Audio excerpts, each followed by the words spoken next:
Paulo Coelho disait que les rencontres les plus importantes ont été préparées par les âmes bien avant que les corps ne se voient. En cet instant, je n'ai jamais été aussi convaincue de cette idée.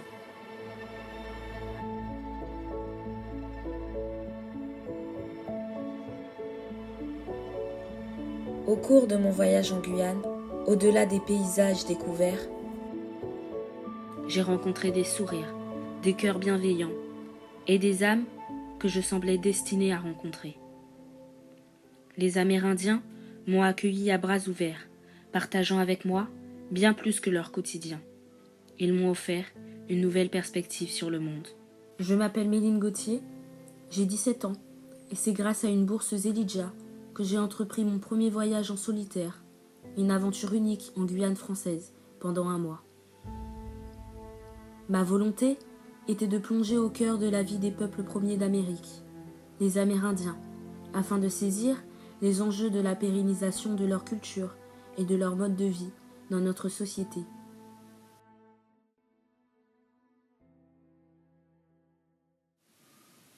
C'est au village Kalinia de Kourou que mon voyage a débuté. Accueilli par le chef coutumier du village, M. Charles-Jean Aubéric, et par sa famille, j'ai fait mes premiers pas dans cette culture.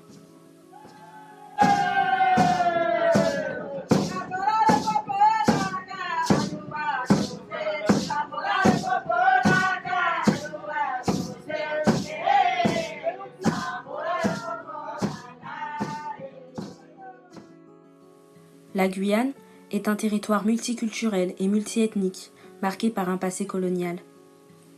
Les Amérindiens, peuple premier de cette terre, se divisent en 6 nations autochtones sur le territoire, chacune possédant sa langue et sa culture propre.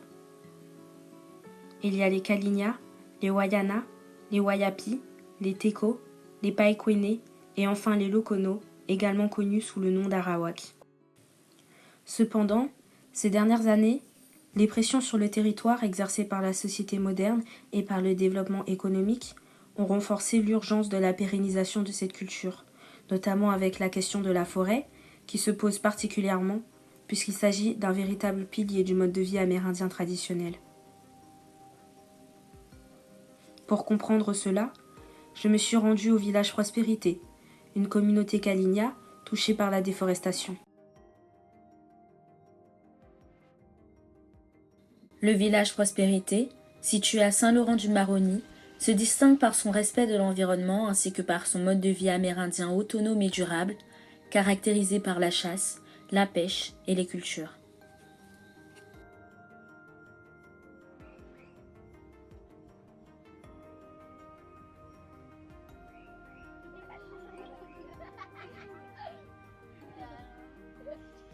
Situé à moins de 2 km du village, le projet de centrale électrique de l'Ouest guyanais représente une initiative majeure avec des implications énergétiques et environnementales significatives. Cette centrale, positionnée comme une innovation multi-mégawatts, vise à fournir une électricité fiable et propre, répondant aux besoins de l'équivalent de 10 000 foyers dans la région de l'Ouest guyanais. À ce jour, il représente le plus grand projet au monde de centrale électrique stockant des énergies renouvelables intermittentes grâce à l'hydrogène. Cependant, malgré ses aspects technologiques innovants, le projet suscite des préoccupations importantes, notamment en raison de la déforestation engendrée par la création de cette centrale. Cette zone, abritant des arbres sacrés de la croyance Kalinia du village et fournissant des ressources cruciales aux habitants du village Prospérité, est au cœur de la résistance communautaire depuis maintenant plusieurs années. En arrivant sur place, j'ai fait la connaissance du chef de village, le Yopoto Jaber, qui m'a expliqué l'importance cruciale de cette lutte. La terre-mère, oui, ça existe. Mais beaucoup de personnes l'ignorent. Voilà. Il y a l'esprit de la forêt, il y a l'esprit de la mer aussi. Donc tout ça, on le croit parce que c'est là. Oui. On l'a vu et c'est là. On va avoir du gibier. Les Kalinia, on ne va pas les chasser à 20 000 km. Et les gibiers se trouvent déjà ici. Tout près, là, il y a la forêt ici, comme vous pouvez voir ici. Là, l'Afrique est juste là-bas, 500 mètres. Donc, on cherche des petits gibiers, c'est comme ça qu'on vit. Mais Est-ce que c'est ça seulement? Est-ce que chasse, pêche? Non, c'est au-delà de ça. Il y a la transmission aux jeunes filles, de préparer la génération à venir avec cette forêt-là. Parce que c'est pas le village seulement tout ça, mais le village et la forêt. Donc, 78 hectares, c'est pas rien. Constater ici, 16 hectares seulement, il y a déjà un impact. Avec des grands arbres, quand tu vois, il y a des arbres sacrés qui se trouvent ici, des arbres sacrés qui ont été abattus là. Donc en fait, toute cette forêt, ça fait aussi partie de votre culture au final. C'est ça. Et dit pour le développement de la Guyane, bien sûr, je comprends. Mais pas auprès d'une ville, près d'un village. C'est ça le problème aujourd'hui. Mais pas le projet en elle-même qui pose problème, mais c'est l'emplacement.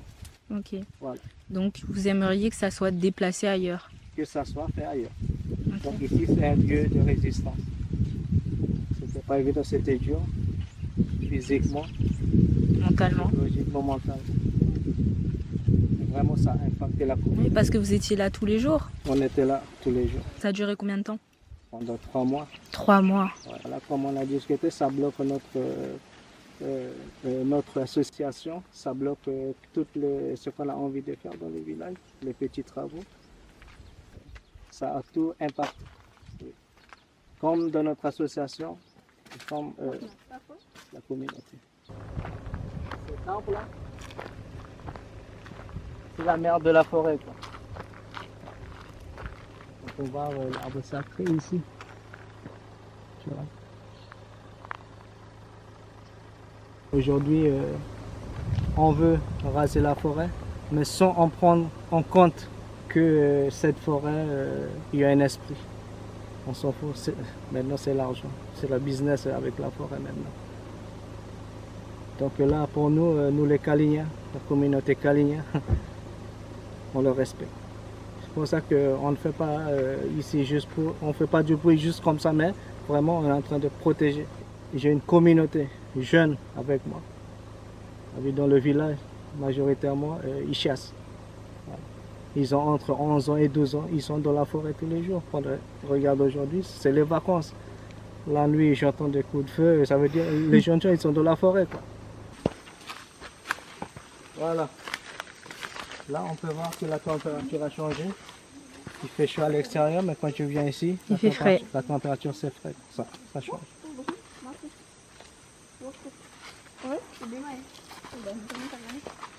Donc toute la boue d'ici là, de ce chantier là, était coulée ici, quoi. On pouvait voir une crique vraiment dégueulasse. Oui. Je sais que la boue il détruit tout ça, tout sur son passage. Lors de mon premier séjour au village Prospérité, j'ai saisi les raisons de sa lutte et j'ai pris conscience que la forêt revêtait une signification profonde en tant que lieu de transmission pour les Amérindiens. Quelques jours plus tard, en visitant le centre des savoirs de la forêt de l'association Panakou, j'ai pu pleinement comprendre l'importance cruciale de la protection de la forêt. Nous sommes le samedi 29 juillet. Je suis à Saint-Georges et je suis ici depuis jeudi midi et je repars demain matin. Donc je suis ici avec l'association Panakou pour découvrir un peu l'objectif de leur association, leurs actions, tout ce qui a été mis en place, tout ce qui continue d'être mis en place. Et en fait, c'est une association qui œuvre à la préservation de tous les savoir-faire, à la fois matériels et immatériels, des populations autochtones de Guyane. Donc ils font des choses vraiment super intéressantes. Que ça passe par l'artisanat, mais aussi au niveau des plantes et tout ce qui touche aux plantes médicinales.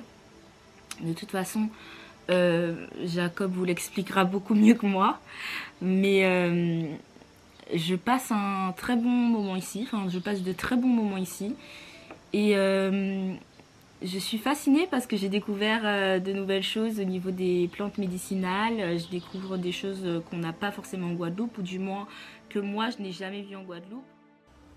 Jacob Jut, coordinateur de l'association Panakou, a accepté de répondre à mes questions lors d'une interview, nous éclairant ainsi davantage sur les objectifs de l'association et les actions qu'ils entreprennent. Donc moi c'est Jacob Jut, je suis coordinateur de l'association Panakou, donc qui est située en Guyane et qui œuvre en Guyane. Là on se trouve sur le site du centre Panakou des savoirs de la forêt, donc projet phare de l'association.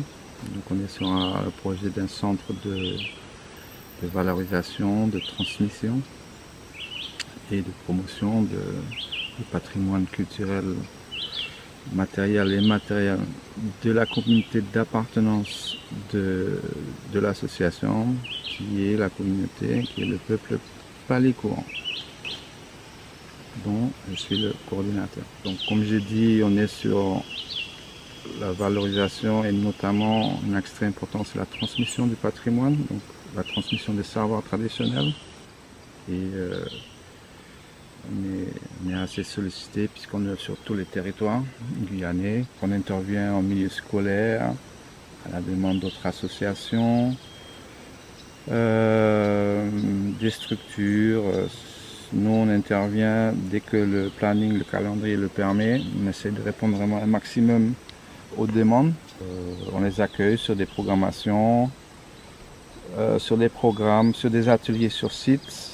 Donc, mais on intervient également, souvent on le fait de manière en immersion sur site, on voit ce qui se passe ici, et également en classe. On intervient très souvent avec des ateliers de transmission, d'initiation ou de découverte, ça dépend un petit peu de ce que les structures demandent et du public. Sur des ateliers de tressage, de vannerie, gravure sur calebasse, confection d'éco-bijoux en graines de Guyane, donc vraiment tout ce qui est patrimoine de la communauté. Et tout ça, c'est un travail qui est intimement lié à la forêt. Pourquoi aujourd'hui c'est si important pour l'association de préserver, de transmettre tous ces savoir-faire traditionnels? Tous ces savoir-être aussi. On est en 2023, on est dans la modernité et c'est en voie de perdition. La transmission est difficile. Donc nous, à notre niveau, on essaye vraiment d'appuyer cet axe-là pour que ça c'est notre contribution, on va dire, à la transmission du patrimoine et aussi bien communautaire que naturel, puisque tout est lié à la forêt, la valorisation, la préservation de la biodiversité. Ce qui nous tient vraiment à cœur, et on essaie de faire passer le message, c'est que la forêt, elle est omniprésente et elle est très importante, elle est indispensable à la vie et il faut la préserver. Sans forêt, on n'est rien. Et justement, on souhaite élargir à l'extérieur. On ne reste pas renfermé sur nous, sur une communauté. Bon, moi, je suis un métro, mais je suis coordinateur de l'association qui a une appartenance communautaire. Et ça fait très longtemps que je suis dans la communauté. Donc, comme la présidente, elle est absente, je parle au nom de la présidente pour que ça soit clair. Voilà, c'est ça. Merci à vous d'être passé, à chef Yoputo Charles Obiri qui t'a emmené ici pour faire une petite immersion, donc venu de Kourou, à Saint-Georges de l'Oyapock. Et c'est avec grand plaisir qu'on accueille tout le monde qui est intéressé par les peuples autochtones, par la forêt, par les savoirs traditionnels. C'est notre mission. Au cours de mon séjour aux côtés de l'association Panakou, j'ai également rencontré leur stagiaire Patricia, 19 ans, appartenant à la communauté Wayana, un peuple amérindien particulièrement touché par le mercure et l'orpaillage illégal. Bonjour, je m'appelle Patricia Opoya. Je suis en première année de BTS-JPN en Guyane, au lycée agricole de Matiti. Hier, c'était ma dernière jour de stage. coup, j'ai passé 8 semaines ici à faire un inventaire sur les amphibiens et les reptiles. Sinon, j'ai un petit peu travaillé aussi dans la pépinière, comme vous pouvez voir là. Et on a participé aussi à l'entretien de la lisière. Et voilà. Faut pas avoir peur de la Guyane, franchement. Pas un milieu hostile, c'est quelque chose qui est beau. Il y a plein de cultures mélangées, il y a plein de langues. Au contraire, c'est riche en tout ce qui est culture et langue. Est-ce que tu trouves que la culture amérindienne chez les jeunes, ça a tendance un peu à avoir du mal à être préservée? Ah la culture amérindienne, elle est presque déjà perdue. Hein. Par exemple, chez nous, chez les peuples amérindiens Wayana, il y a presque plus de culture et les jeunes veulent plus faire tout ce qui est vannerie, aller à la chasse, tout ça. En fait, toutes les traditions, toutes les choses que nos ancêtres avaient l'habitude de faire, ça a disparu. Enfin, c'est en train de se perdre. Bon, il y a encore quelques anciens encore chez nous qui travaillent encore, mais à part ça, les jeunes, ils veulent plus apprendre ça, ils veulent la modernité. La modernité. Les mots poignants de Patricia résonnent encore en moi. Ici, les traditions ancestrales cèdent peu à peu du terrain devant l'attrait croissant de la jeunesse pour la modernité. À ce stade de mon voyage, un questionnement émerge, celui de parvenir à déterminer comment équilibrer la pérennisation de la culture et le désir croissant de modernité chez les jeunes. De retour au village Prospérité, les festivités battent leur plein. Ici, comme partout ailleurs dans le monde, le 9 août, la Journée internationale des peuples autochtones, revêt une importance particulière, avec des moments incontournables tels que le moment des danses traditionnelles.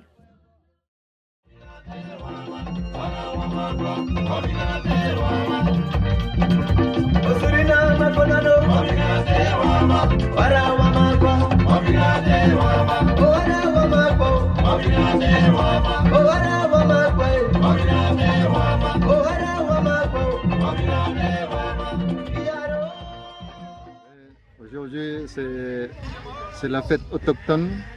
On est dans le village de Prospérité. On est toujours déterminés. Là, on est entre nous. C'est la fête Kaligna, au Suriname aussi, tout partout. International, là, en ce moment, au Suriname, c'est férié. Aujourd'hui, tout est fermé là-bas. Comme c'est le jour international, c'est férié là-bas. Au programme de cette journée, la cérémonie traditionnelle du Yuku pour le passage de l'enfance à l'âge adulte dans la culture amérindienne. Ces fourmis noires aident également à chasser la fainéantise et à susciter le goût de l'effort par la transmission de l'énergie des fourmis. Shanice, jeune habitante du village, s'est prêtée à la tradition en première.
le 9, c'est la journée des peuples autochtones. On fait la fête, on fait les fêtes traditionnelles.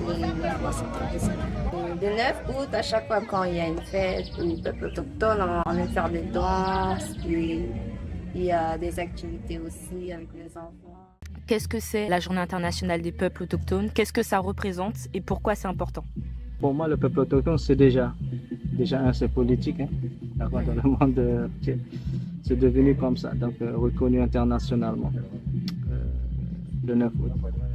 Donc du coup aussi, en deux, le 9 août aussi, ça permet aussi de faire montrer aussi l'existence des Amérindiens. Comme ici, on a Tchobowoku, dans mon village. Donc encore, on est dans la pratique traditionnelle, coutume, etc. Donc tout ce que vous voyez ici autour de nous, montrer encore une fois qu'on est là, on existe et on sera toujours là. Donc là, vous pouvez voir dans ce village-là, on est dans un carbet. Donc on est tranquille ici et puis on veut montrer encore une fois que de tout le savoir-faire ici. Vous pouvez voir autour de nous, par exemple ici on peut toujours trouver des repas traditionnels. Donc, je ne vais jamais laisser ça tomber. Il n'y a pas que le village, bien sûr, il y a la forêt aussi. Donc il y a le village et la forêt. On vit avec la forêt qui nous nourrit. Les deux vont ensemble.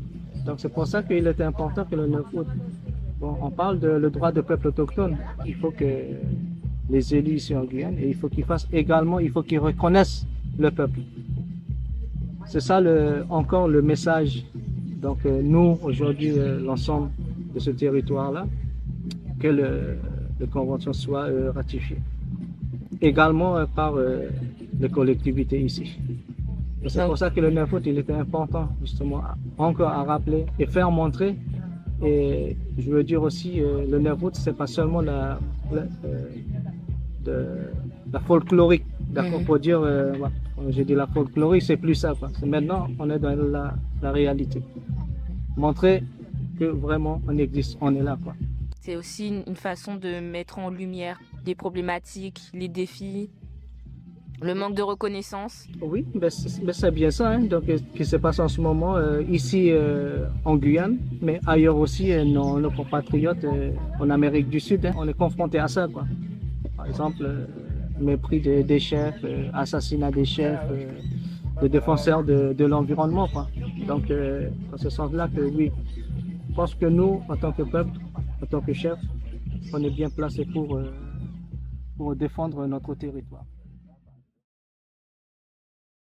Au village amérindien de Kourou, le chef Charles a lui aussi accepté de se prêter à l'exercice de l'interview afin de nous expliquer pourquoi, selon lui, la Journée internationale des peuples autochtones a tant d'importance. Bonjour, je m'appelle Jean-Béric Charles, chef coutumier au village amérindien de Kourou. Et je suis un des leaders au niveau de la Fédération des organisations autochtones de Guyane. Pourquoi la Journée internationale des peuples autochtones a-t-elle autant d'importance? Pour que la France aussi ratifie, comme il a soutenu la Déclaration des droits des peuples autochtones, puisse ratifier au niveau national, améliorer les lois nationales pour que les peuples autochtones de Guyane puissent avoir une vraie place. Une place au niveau des mécanismes de décision, une vraie place aussi dans la société guyanaise, économique et transfrontalière. Donc il y a tout un ensemble de droits que nous avons, qui nous n'étaient pas reconnus en tant que peuple autochtone au niveau de la pratique. C'est dans cette démarche-là que le 9 août, c'est très important pour que petit à petit la société guyanaise également puisse aussi être sensibilisée et aussi pour que la France reconnaisse les peuples autochtones. Toutes les personnes que j'ai pu rencontrer, souvent, les chefs coutumiers, ils avaient des difficultés avec la municipalité, ils n'étaient pas toujours en accord. Mais toi, tu es quand même engagé, tu travailles avec la commune. Donc comment tu peux expliquer cet engagement et comment se passe la coopération entre vous? Donc c'est vrai que lorsqu'il y a une incompréhension entre les intentions politiques d'une équipe municipale, forcément il y aura une opposition farouche. La coopération est possible, encore faut-il qu'il que les humains que nous sommes puissent s'entendre mieux. Parce que tout le monde peut avoir son espace de vie, son bien-être. Encore faut-il les ouvrir les portes. Donc, c'est cette façon de voir les choses qui nous anime. Pourquoi tu as accepté de m'accueillir? Alors, parce que on a toujours fait ça à l'époque. On a fait beaucoup d'échanges. Nous avons aussi permis à des jeunes d'ici de partir, mais pour découvrir d'autres horizons. Et lorsque tu m'avais sollicité, je trouvais ça génial parce que j'ai repensé un petit peu aux actions que nous avions fait à l'époque. Et ça ouvre bien les yeux, ça ouvre la vision, ça ouvre notre champ sur ta personnalité. C'est ce qui est important aussi. Parce que après, lorsqu'on est conscient de son existence, que dans le fond, on est rien sur Terre en fait. Donc, et en partageant, en allant un petit peu au contact des autres humains, de d'autres personnes, et bien là, on prend conscience que la vie, c'est très important. L'accueil, l'hospitalité, tout ça, ce sont des caractéristiques qui nous viennent propres. Et puis, sans arrière-pensée. Donc vous êtes dans une démarche de transmission. Transmission, et aussi de faire comprendre à la société que ne sont pas des obstacles à la vie, au développement, bien au contraire. Le développement, on l'accepte, il ne faut pas que ce soit dépendant. Il ne faut pas que ce soit une dépendance. Surtout une dépendance des choses extérieures. Nous, on aime bien le développement intrinsèque, ça veut dire qu'avec ce qu'on a. Merci beaucoup. Pendant un mois, j'ai exploré la forêt. J'ai partagé des repas familiaux et j'ai dansé sous le soleil brûlant de la Guyane. J'ai découvert des personnes au cœur d'or, des militants farouches et des acteurs engagés dans la cause amérindienne agissant pour le changement. J'ai été touchée par des histoires de vie, par la sagesse partagée par les anciens et par la joie indomptable des enfants qui m'ont rappelé la simplicité des moments de vie. La Guyane et les Amérindiens ont laissé une empreinte profonde sur la personne que je suis et sur ma perception sur le monde. Ils ont éveillé en moi un amour pour l'inconnu, une soif d'aventure et un profond respect pour les cultures autochtones. Alors que mon voyage touche à sa fin, il est désormais évident que la lutte pour le respect et pour la reconnaissance des cultures et des problématiques amérindiennes reste toujours d'actualité en Guyane. Mais la quête pour un monde plus respectueux de l'environnement, plus équitable et plus inclusif se poursuit, portée par la force et par la résilience des communautés autochtones.